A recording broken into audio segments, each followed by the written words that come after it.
And hello, welcome back to the booth here at Pro Tour Aether Revolt. Marshall Sutcliffe with Luis Scott Vargas. And we're kind of down the stretch here, Luis. We've got a couple more rounds of standard to bring you for today, the first of which is going to be round 7 right now. That is Paulo Vitor Damo da Rosa from Team Channel Fireball Ice versus Simon Nielsen.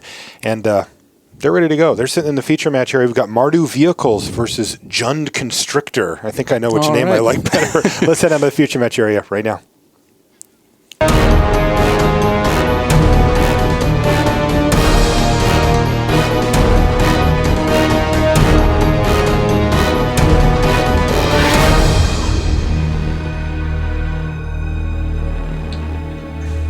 Hello and welcome to coverage of Pro Tour Aether Revolt. I'm Marshall Sutcliffe in the booth with Luis Scott Vargas. And we've got round 7 action for you here.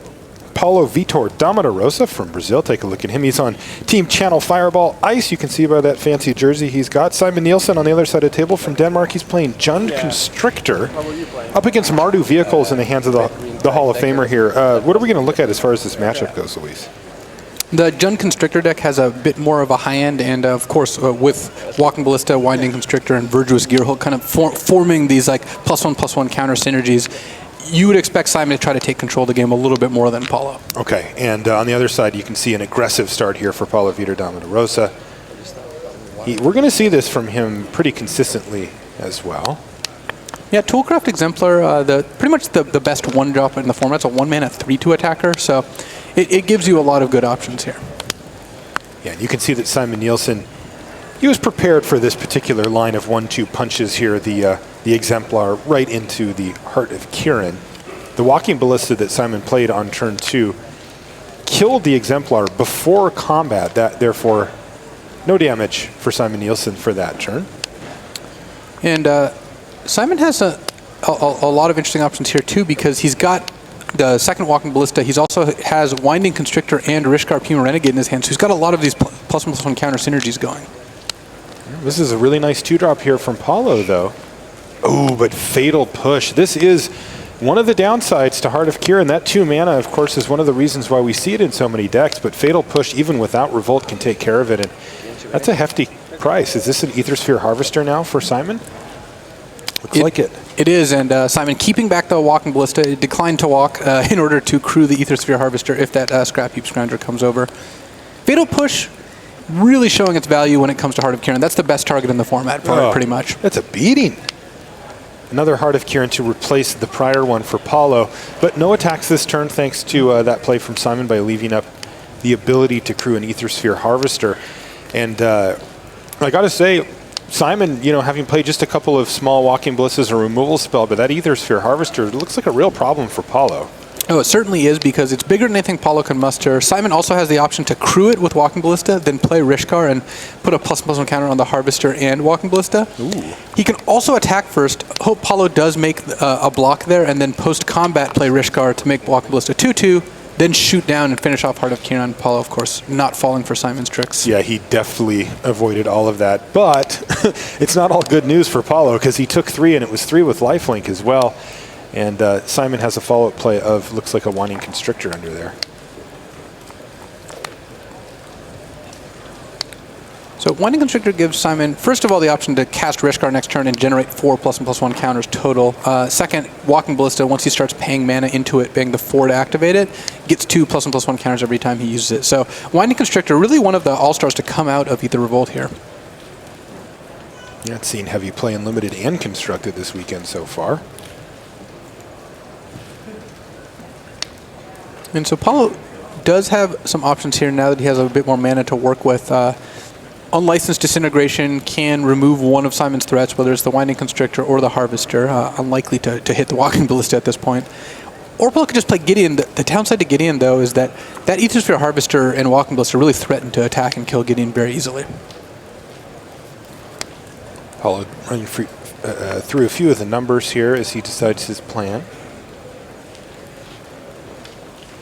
Paulo, you know, speaking of plans, Paulo is one of the players who most strongly advocates, you know, as all great players really should, to having a game plan while you're crafting out your turn. Not just what am I going to do this turn, but how am I going to win this game? What are my next couple turns going to look like? So when you see Paulo, who, you know, generally can play quickly, take a bunch of time on the turn. He's thinking not what do I cast here? Do I cast Disintegration or Gideon? It's what is my follow-up? What is Simon's expected follow-up? What is the follow-up to that? So those are the kind of things you have to run through your head if you're trying to compete at a professional level. Yeah, Paulo, that seems to be one of his strengths as well as that long-term planning. He gets a lot of credit for that from the other pros in the community as a real skill of his. It looks like he is going for unlicensed Disintegration on, interesting, on the Winding Constrictor. It's going to allow him to punch in for 4. What else does he have? Toolcraft? No. Draven Inspector. All right. Passes his turn back. A solid turn, though the damage really doesn't add up as well as you might like against that Aethersphere Harvester. Simon will run out of energy. The Harvester doesn't just have lifelink every single turn, and Simon's deck can generate more energy. You can even see the Harness Lightning hand if he ever draws red mana, has Greenbelt Rampager as well, but currently doesn't have a way to get energy past this turn. So Paulo does have a legit chance of racing here.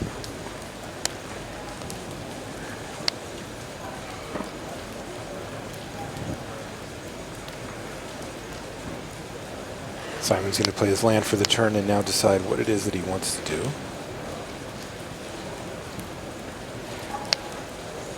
Both Catacomb Sifter and Rishkar are peeling 3-mana plays, though Rishkar pumping the Aethersphere Harvester seems like it's going to do a lot of work against a Heart of Kiran. Yeah, absolutely. Getting that up to a 4-power creature where the heart doesn't just bounce off but actually gets gobbled up is a big deal. Yeah, no Winding Constrictor in play. You only get 1 counter on the Harvester. He's so used to it. I'm just going to go ahead and cash in that last energy to get 4 life out of the deal, too.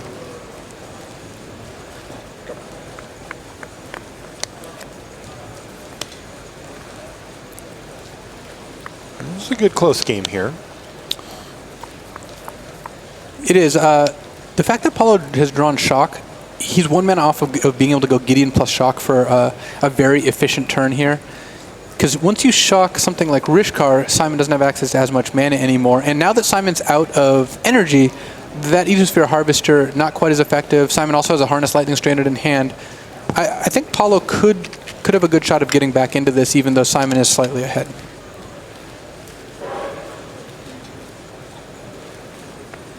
Looks like Paulo found the world's smallest die. And we'll go ahead and switch that one out for one that's a little more readable. And he's going to use the ability on Heart of Kiran there just by cashing in a loyalty counter, it looks like. Yeah, and that's a really relevant interaction, especially when you look at the fact that Heart of Kiran has Vigilance. Though against the 4/6 Aethersphere Harvester, it's not a great blocker.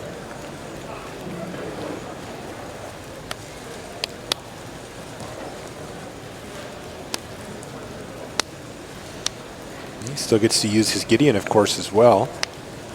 He draws another. Simon draws another copy of Catacomb Sifter, bringing the count in hand to 2. And as you mentioned, he's got Harness Lightning kind of stuck in his head. Excuse me, in his hand. Possibly in his head too. We don't know what's going on there. Could be.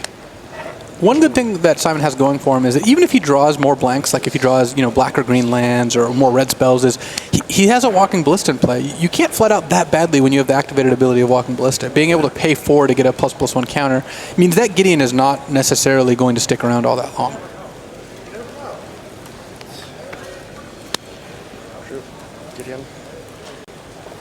Is he going to use his Scion to crew up his Aethersphere Harvester and attack Gideon? No more energy, so there won't be any life gain there. But still, Gideon down.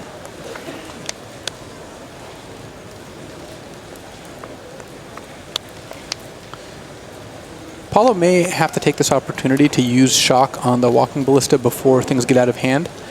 Not the play you're happiest about making, especially since it can take out a Knight on its way out, but the alternative of letting it grow into a 3/3 and start to threaten actually attacking, or maybe even a 4/4 later, that's a little less pleasant. And then Paulo can follow up with another Gideon. He could kind of make the same play as last turn, though that's not a play that's really gaining him an advantage. He's getting in for 4, but he's not able to block the Harvester. That +1/+1 count on the Harvester is really causing Paulo problems. Yeah, Paulo's also significantly behind in the damage races, you can see he's down to 12 versus 16, and that is because Simon ended up gaining a total of 7 life off of that Aether Sphere Harvester. The harvest was good. It was. And of course, Simon could find more energy. You mentioned it. He's got Harness Lightning in his hand. Heck, you can even cast it and just say 0 and just keep all 3 energy and use those for that if you can find red mana. It's a lot of flexibility for Simon to try to craft a game plan around when Paulo's trying to push through damage.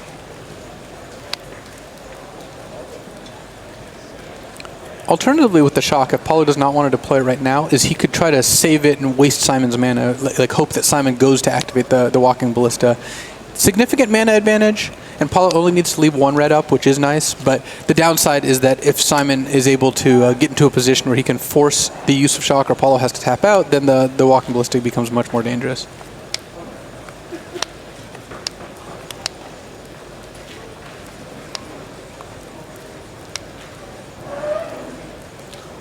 Isn't Quagmire? It's a below average draw for Simon. He needs to draw either a red source or good or black or green spells. So his only real dead draws are black or green lands. Even something like a Tune with Ether would be awesome here.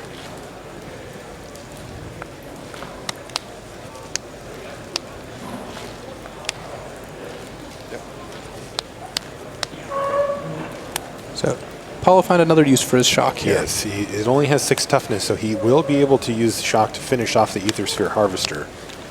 And that's what he's going to do. Now, he does still have to deal with this Walking Ballista at some point, but that monstrous vehicle getting shot down, especially while the life totals are now evened up, is a big game here for Paulo. And Paulo did in response to the second Catacomb Sifter to prevent Simon from scrying, though. The fact that Simon has 2 Scions in play and 2 Catacomb Sifters means that he can just look at the top 4 cards of his library really easily, and that's just going to give him a lot of shots at either finding red mana or finding another threat. Though Paulo does have that Gideon, and that Gideon is clogging up the board quite nicely. You may have noticed that our players are wearing headsets down in the feature match area this time. We do have a viewing area right behind them where, well, they can hear us. They can hear the commentary. And we want to make sure that the players can't, so they wear the headsets. You can see that they have a microphone on them, and they can communicate to each other that way for all of the in-game communication that you need to do. But otherwise, they can't hear the ambient sound in the room. One of the things Simon's really looking for right now is Virtuous Gearhulk. Being able to draw one of those would really impact the board and get Simon into a place where he can start making attacks again. That Harness Lightning actually is losing a bit of luster here. There's no good targets anymore. Yeah, and he can't do much with the energy at the moment either, so. See what he finds. Scries 2 cards at the bottom.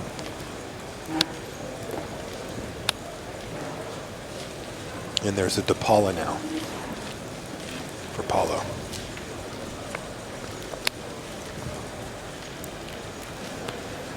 Second Harness Lightning is not a promising draw for Simon, because now even if he draws red, he can still only cast 1 per turn. Paulo does have Dapala, which does give him a decent target, but now Paulo's recursive card advantage mechanisms are starting to come into play. You see Scrapheap Scrounger coming back. You see that Clue sitting there. If Paulo attacks with Dapala, he can take a look at a bunch of cards to see if he can find any dwarves or vehicles. One of the great things about the Mardu Vehicles deck is that it really has a lot of resilience, because it has a lot of these kind of subtle card advantage mechanisms that if your opponent stops the early rush, well, maybe you can still be in the game. You have Veteran Motorist to scry. You have a lot of ways to get card advantage.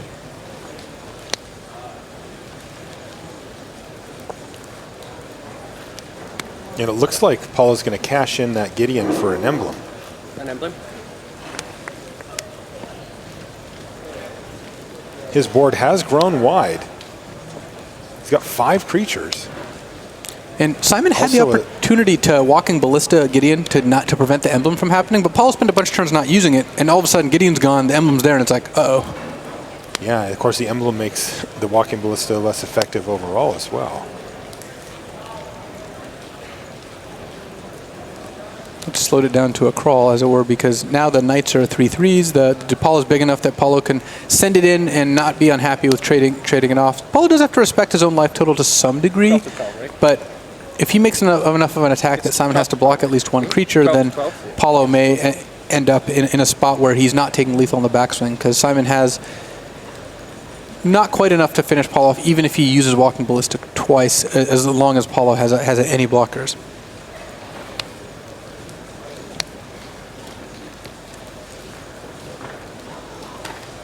Scrappy Scrounger definitely wants to get in. That guy's not good on defense, but Right. the Knight allies, it's unclear how many of those want to attack or to Paulo. Paulo's, of course, settling on 2.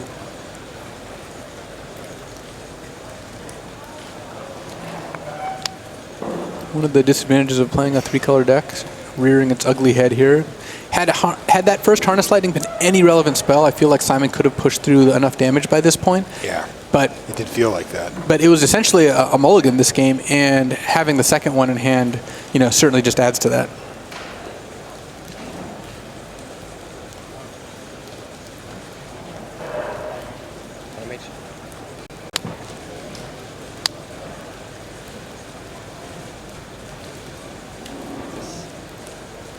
One good thing about this combat for Simon is he's going to get a bunch of scries out of it. Yeah. And they're 2 1-for-1 trades as well, so not the end of the world. You can dig.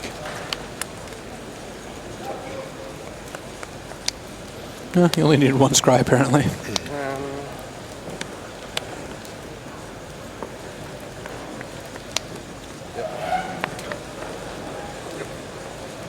See what he put on top. Is it a red source? Nope. Gear Hulk. Yeah, slightly easier keep on that one. Does need to use the mana.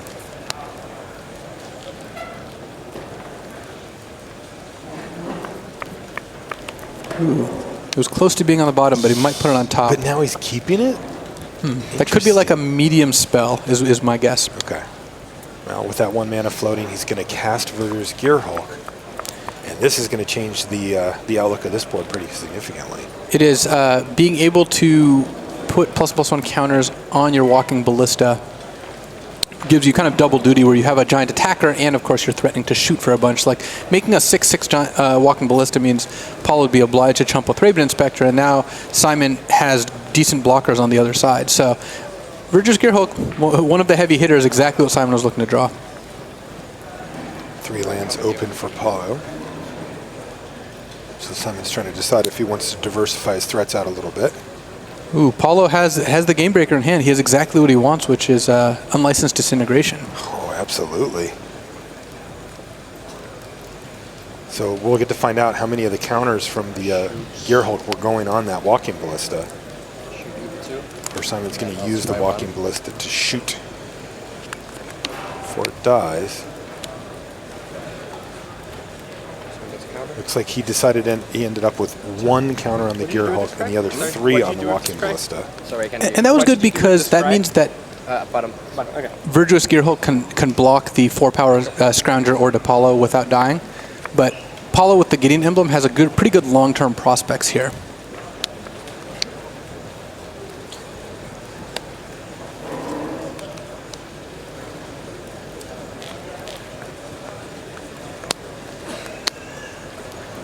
Even that Needle Spires might start, becoming relevant here. Yeah, thanks eventually. to the Gideon Emblem. Yeah, 3/2 double strike is big enough to plow through almost everything.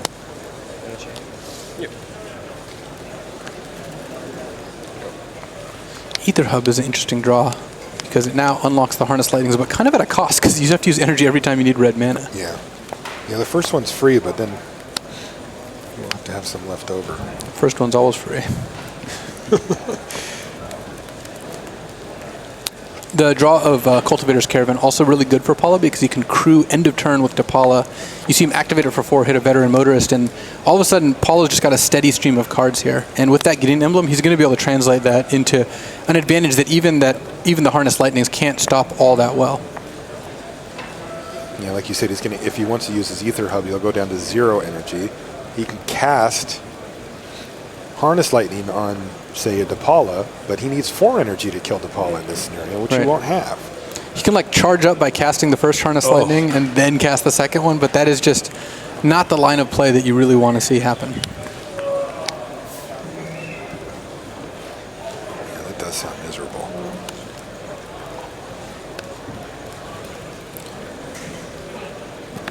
Paulo deciding whether he wants to send in Cultivator's Caravan, maybe trade it for the Gear Hulk here. Got some updates from our back tables, Luis. We've got Brad Nelson up a game over Felipe Valdivia, and Ken Yukihiro and Li Shitian are tied at 1 game apiece.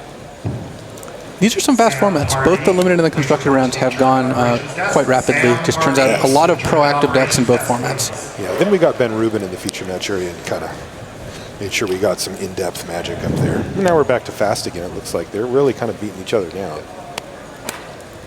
So this is game 1. So Indeed.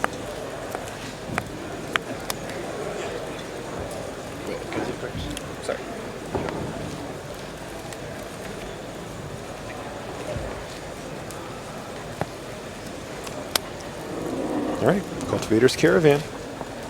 it's currently a 7-7. Actually threatens to be an 8-8 thanks to the veteran motorist. So Simon actually can't effectively block it here unless he wants to also use the Harness Lightning.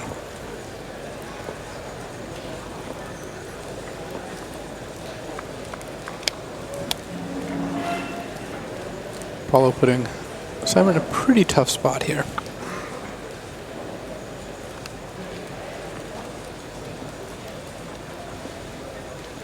Life total's relatively close.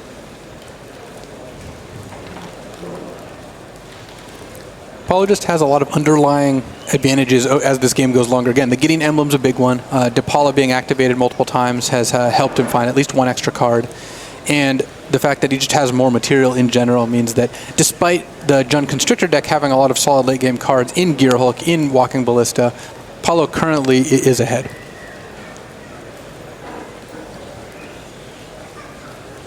Looks like Simon's going to decide on just chumping here.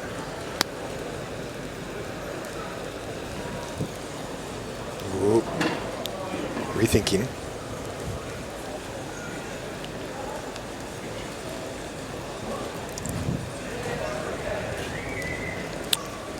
Well, he's going to chump block with the Verger's Gearhulk here, Luis. And then Harness Lightning end of turn would be my guess, because it'd be 5+3, though it leaves Simon without any red mana because that hub will be empty. Yeah. There it goes. And so now Paulo's going to want to crew with the veteran motors if he wants to make Simon spend an additional energy to kill the Cultivator's Caravan. Yeah, is there a big downside to tapping your veteran motorist here? It feels like not a huge one. Almost none, because the Thraben Inspector is actually big enough to block the Catacomb Sifter thanks to that Gideon Emblem. So Aether Hub ended up being a kind of awkward draw because it was a red source, but no longer is. Paulo makes sure that it no longer is by using his veteran motorist.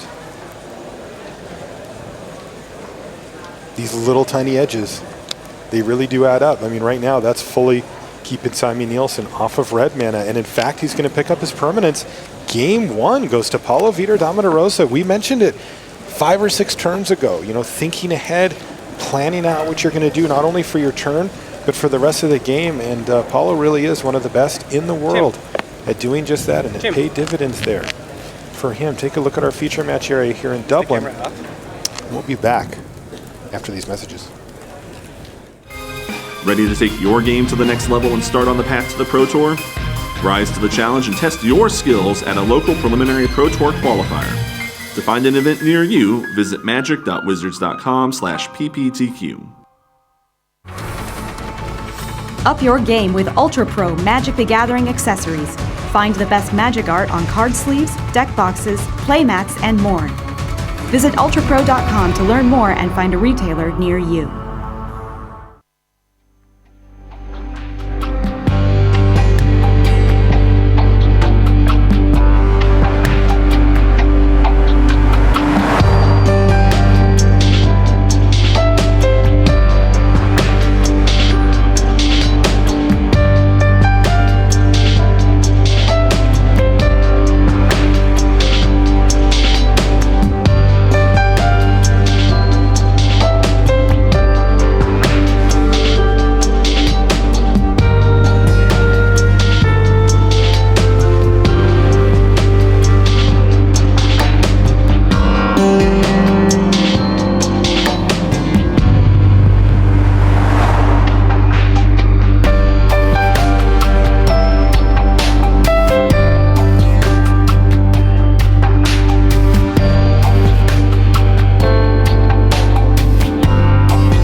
And welcome back to the feature match area here in Dublin. I'm Marshall Sutcliffe with Luis Scott Vargas. We've got a little live look in here. It's a game 3. The first game did go on for a while. Ken Yukihiro versus Li Shitian. What do you see in here? Whoa!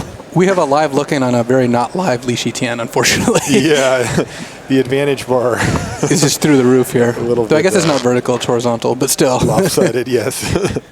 It's through the wall. Ken Yukihiro right now has a 4-4 long tusk cub, could be a 5-5 at any moment, 6-6 because of winding constrictor, Aether Sphere Harvester, which is a 6-8, 6-6 Bridges gear hook, and Li Shitian's got a veteran motorist. That's what he's got. That's his blocker, veteran motorist, a total of 1 toughness to put up. And Ken Yukihiro is firing on all cylinders. His deck name, Black Reed Constrictor, you can see why. It's because it's black and green and has a constrictor in play. There's one right there. Yep. The only reasonable block here is a chump block from Li Shitian, and even that has him taking a lot of damage. 12? Ouch. He's down to 4. Can't imagine he's got much more life in him. He will draw his top card, though. He likes that sweat. And that's going to do it. Ken Yukihiro from Japan. Lucky. He's on Musashi. One of the really cool teams out there, and one of the better teams out of Japan as well. And he picks up the win here to improve to 6-1 on day 1. No, we move forward. Yeah, no, they maybe Mardu. Players are doing the customary post-match decompression there. Now these guys, though, they're not done yet.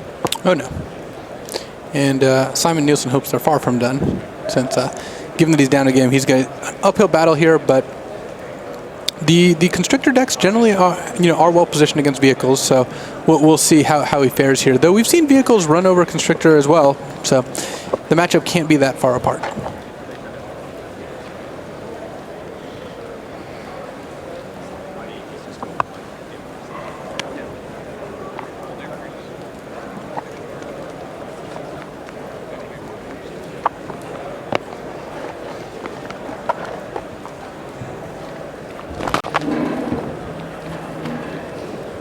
All right, looks like we're underway. Toolcraft Exemplar kicks things off with Paulo. And is that a long tusk cup? Long tusk cup for Simon Nielsen. There's that needed artifact there to make the Exemplar bigger. Wow, this is just going to be a great turn for Paulo. Spire of Industry really helps this deck by being able to tap for black mana off of that clue. Goodness Getting to Fatal Push, have 2 creatures in play. Granted, one's a Thraben Inspector, but still, being on the draw and kind of, capturing the tempo here means that Paulo, I think, is in good shape right now. Wow, that's insane. All right. The often forgotten Catacomb Sifter, though, could do some work here. Catacomb Sifter is quite strong if you expect a lot of Toolcraft Exemplars until Paulo finds 2 more artifacts to give it first strike. Then it's going to trade for the Sifter. Yeah, it still trades here, but it's at least it's a little bigger. So the fact that Simon immediately just took it instead of offering the double block to try to trade for Toolcraft Exemplar indicates to me that he may have more expensive cards in hand and really wants that Scion to get additional value. I see he's got a Harness Lightning in his hand as well. Can use the Scion to help pay for that. And that having the second Catacomb Sifter in play gives him more scry options, so Simon doing a pretty good job throwing up some defense here. Yeah, he's down to 13 life, but it does feel like he's really starting to get this board stabilized, which is kind of plan A for Simon.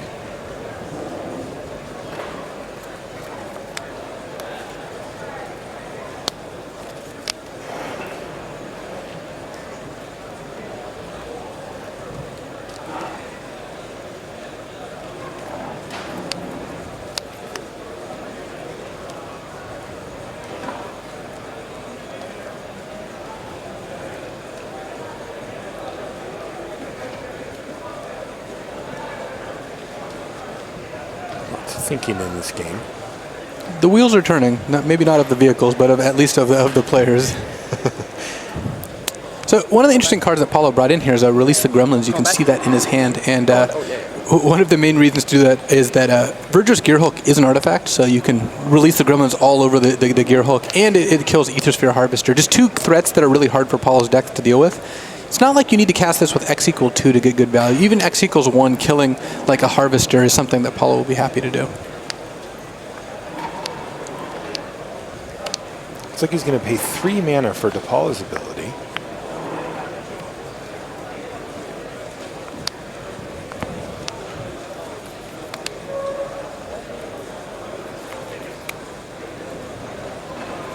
Wants to be able to deploy a Toolcraft Exemplar post-combat here.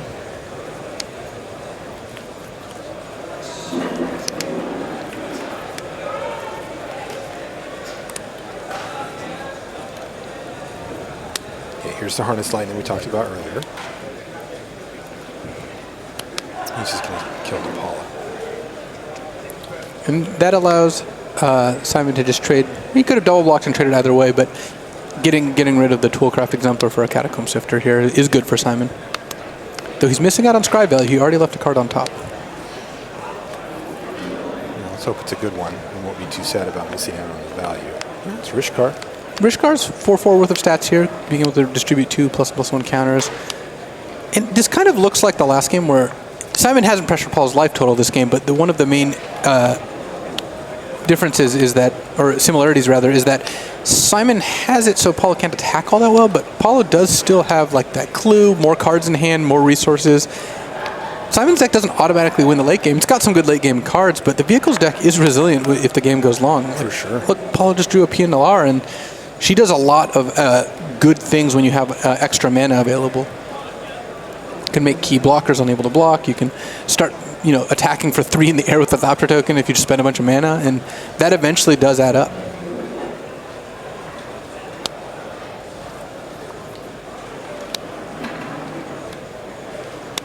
Cultivator's Caravan and a PNLR for Paulo Vitor Damo.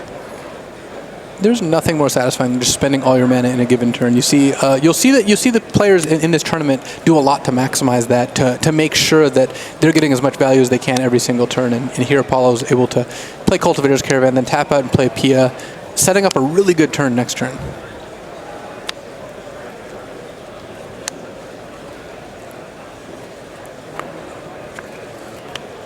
And even though Release the Gremlins, currently there are no Gremlins being released, they are all tightly caged, it does give Paulo insurance. It means that if Simon top decks something good, Paulo has an answer to it. So Paulo's ahead enough without it that he's willing to have a dead card, and that's the disadvantage of boarding in such a narrow card.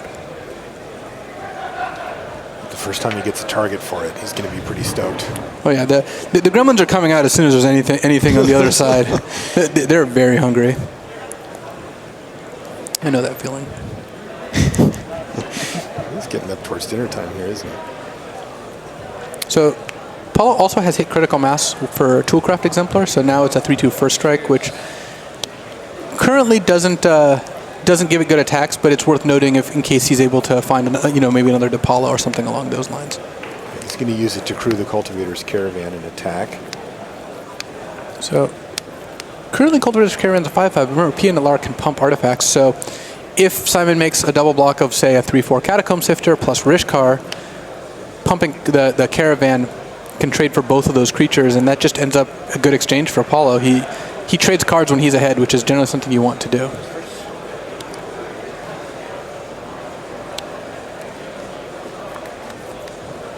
What about my Caravan? Sure.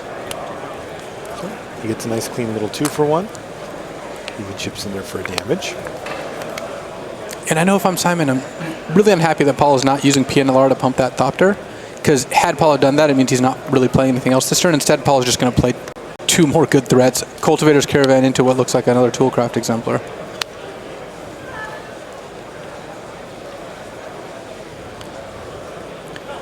Actually, Paulo's at the point where he has to worry about something like Yahenni's Expertise. He really doesn't want to lose to a sweeper. And when you're worried about losing to a sweeper, that means you're that far ahead that you're in very good shape.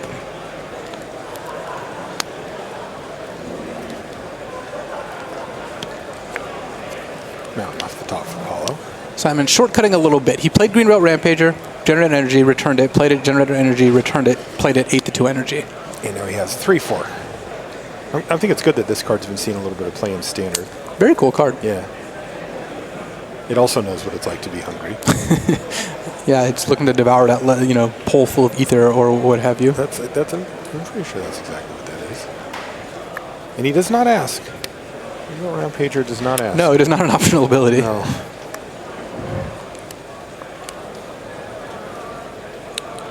So Paulo looking at his attacks. Cultivator's Caravan can again trade for both blockers, but Paulo's also in a situation where he might be able to use Pia's other ability of paying 1 and sacrificing an artifact to make a creature unable to block. Start throwing clues at the Rampager so it can't block. Maybe could even throw the Thopter at the sign, just attack with everything, but at the very least making the Rampager unable to block is interesting.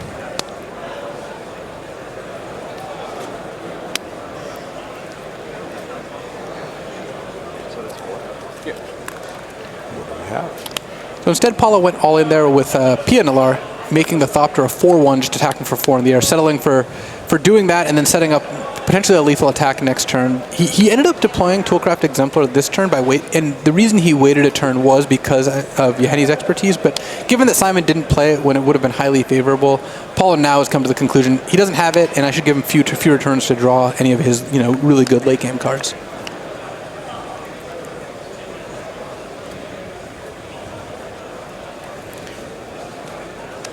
Paulo has Simon Nielsen down to 8. And Paulo also up a game. Just drew Gideon, which has a pretty big impact on any board this large, especially once the Toolcraft Exemplars become 4/3 first strikers. Gideon might not stay in play very long here. Gideon, didn't even get a die, just immediately emblems. And you can see that Paulo's pace is quickened a little bit, and once that happens, you're not looking good if you're on the other side of the table from him. And he just says, make it so that you cannot block as a entity. Attack with everything, then use Pia Nalar's ability. He just picks up his 3 artifacts, makes it so all 3 of Simon's creatures are unable to block, and that will do it. That's it. Paulo finds the line and earns the match win here. Now, Paulo was 5-1 coming in. Same thing with Simon. So Paulo's going to improve to 6-1 and really look for a strong finish down the stretch here with another match win for Paulo Vitor Damo going in to day 2 with just 1 loss is pretty scary stuff for the rest of the field. All right. And it looks like we just came in on the end here. And that was Brad winning 2-0 with his black-green Constrictor list. And he is 6-1 as well after a solid start in Limited. That was actually Felipe Valdivia's first loss. He does have a draw in the tournament, but he was 5-0-1 coming in. And that means that he is 5-1-1 now. Still a really good start from Felipe there. And welcome back to the booth here, Marshall Sutcliffe with Luis Scott Vargas. And we are getting down to it. We've got one more round of Standard to bring you as we wrap up our day 1 coverage here. Of course, we've already brought you 3 rounds of draft. We're going to do it all again tomorrow on Saturday with 3 rounds of draft, followed by another 5 of Standard just like today. For now, though, we're going to send you back to Richard Hagan and the news desk.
Hello everyone, welcome back to the news desk. As you can see, 3 minutes left on the clock here in the penultimate round of a day one that has seen two great formats here. Aether Revolt Kaladesh Draft, and then the new standard with your Aether Sphere Harvesters and your Heart of Kieran's, and of course Sahili Rai playing rather more of a part in Pro Tour Aether Revolt than she did in Pro Tour Kaladesh. She's been around the block a few times, and now she's really showing her true colours here at the Pro Tour. So it's deck tech time once again. Over at the video wall, our own Ian Duke is waiting for us patiently with a player who's up to 5-2 now, Sam Pardee.